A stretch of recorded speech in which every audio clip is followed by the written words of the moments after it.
ಆಶಾ ಅವರು ಬೆಂಗಳೂರಿಂದ ಕರೆ ಮಾಡಿದ್ದಾರೆ. ನಮಸ್ತೆ ಆಶಾ ಅವರೇ. ನಮಸ್ತೆ. ನಮಸ್ತೆ. ಯಾರ ಬಗ್ಗೆ ಕೇಳಬೇಕಾಗಿತ್ತು? ನಮ್ಮ ಮಗನ ಬಗ್ಗೆ ಕೇಳಿದ್ರು. ಹುಟ್ಟಿದ ದಿನಾಂಕ, ಸಮಯ ತಿಳಿಸಿ. 14/8. 14/8. 99. 1990. 99. 99.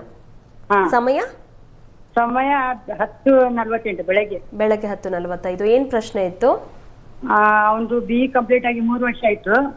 ಓಕೆ, ಶಾಸ್ತ್ರಿಗಳಿದ್ದಾರೆ, ಮಾತಾಡಿ. ಆಶಾ ಅವರೇ ನಮಸ್ಕಾರ. ನಮಸ್ಕಾರ. ನಮಸ್ಕಾರ. ಕೆಲಸದ ಬಗ್ಗೆ ಅಲ್ವಾ? ಮಗನ ಬಗ್ಗೆ ಕೆಲಸ ಸಿಗ್ತಾ ಇಲ್ಲ. BE ಆಗಿ 3 ವರ್ಷ ಆಯ್ತು. ಕೆಲ್ಸದ್ದು ಪರೀಕ್ಷೆ ಇರುತ್ತೆ, ಅದು ಪಾಸ್ ಆಗ್ತಾ ಇಲ್ಲ ಅವನು.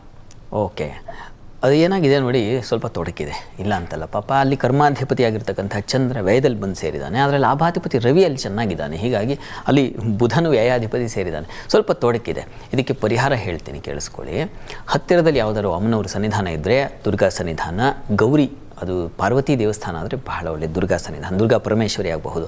ಅಲ್ಲಿಗೆ ಪ್ರತಿ ಸೋಮವಾರ ಸ್ವಲ್ಪ ಅಕ್ಕಿ, ಸ್ವಲ್ಪ ಬೆಲ್ಲ ಇದನ್ನು ಸಮರ್ಪಣೆ ಮಾಡಿ ಒಂದು ನಮಸ್ಕಾರ ಹಾಕಿ ಬರಲಿಕ್ಕೆ ಹೇಳಿ. 11 ಸೋಮವಾರ ಮಾಡಲಿ, ನೋಡಿ ಅಷ್ಟರಲ್ಲಿ ಅನುಕೂಲ ಆಗಿಬಿಡುತ್ತೆ. ಒಳ್ಳೆಯದಾಗಲಿ. ಕರೆ ಮಾಡಿದ್ದಕ್ಕಾಗಿ ಧನ್ಯವಾದಗಳು. ಶಾಸ್ತ್ರಿಗಳೇ, ಇವತ್ತು ಯಾವ ವಿಶೇಷ ಮಂತ್ರದ ಬಗ್ಗೆ ತಿಳಿಸ್ಕೊಡ್ತಾ ಇದ್ದಾರೆ? ಈ ದಿವಸ ಒಂದು ಸರಳವಾದ ಮಂತ್ರ.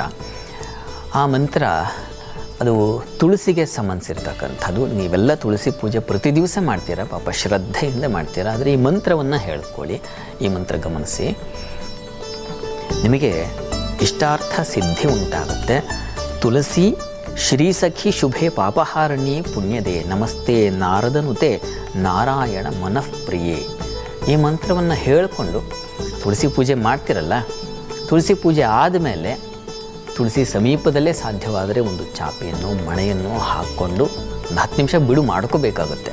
ಪಟ್ಟಂತ ತುಳಸಿ ಪೂಜೆ ಸಾಮಾನ್ಯ ಹೇಗಿರುತ್ತೆ, ಹೀಗಂದು ನೀರು ಹಾಕಿ ಒಂದು ಅರಿಶಿನ ಕುಂಕುಮ ಇಟ್ಟು 4 ಅಕ್ಷತೆ ಉದುರಿಸಿ ಓಡ್ಕೊಂಬಂದುಬಿಡೋದಾಗತ್ತೆ. ಹಾಗಲ್ಲ, ಒಂದು 10 ನಿಮಿಷ ಅದಕ್ಕಿಂತ ಸಮಯ ಇಟ್ಕೊಂಡು ಈ ತುಳಸಿಯನ್ನು, ಈ ಮಂತ್ರವನ್ನು ಹೇಳಿಕೊಂಡ್ರೆ ಪಾಪ ನಿವಾರಣೆಯಾಗಿ ಮನಸ್ಸಿಗೆ ಪ್ರಸನ್ನತೆಯನ್ನು, ಮುಖ್ಯವಾಗಿ ಬೇಕಾಗಿರೋದು ಒಬ್ಬ ಮನುಷ್ಯ ಸ್ವಾಸ್ಥ್ಯ, ಮನುಷ್ಯನಿಗೆ ಪ್ರಸನ್ನ ಆತ್ಮನೇಂದ್ರಿಯ ಮನಃ ಸ್ವಸ್ಥಯಿತ್ಯಭಿಧೀಯತಿ ಅಂತ ಒಂದು ಮಾತಿದೆ.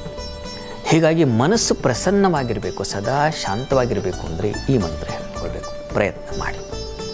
ಸರಿ ಶಾಸ್ತ್ರಿಗಳ, ಇವತ್ತಿನ ಕಾರ್ಯಕ್ರಮದಲ್ಲಿ 12 ರಾಶಿಗಳ ಫಲಾಫಲದ ಬಗ್ಗೆ ತಿಳಿಸ್ಕೊಟ್ರಿ. ವೀಕ್ಷಕರ ಪ್ರಶ್ನೆಗಳಿಗೆ ಉತ್ತರಗಳನ್ನು ತಿಳಿಸ್ಕೊಟ್ರಿ. ಧನ್ಯವಾದಗಳು.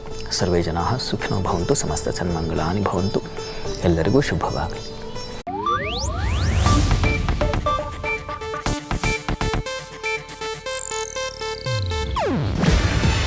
ಇದು ಏಷ್ಯಾನೆಟ್ ನ್ಯೂಸ್ ನೆಟ್ವರ್ಕ್ ಪ್ರಸ್ತುತಿ.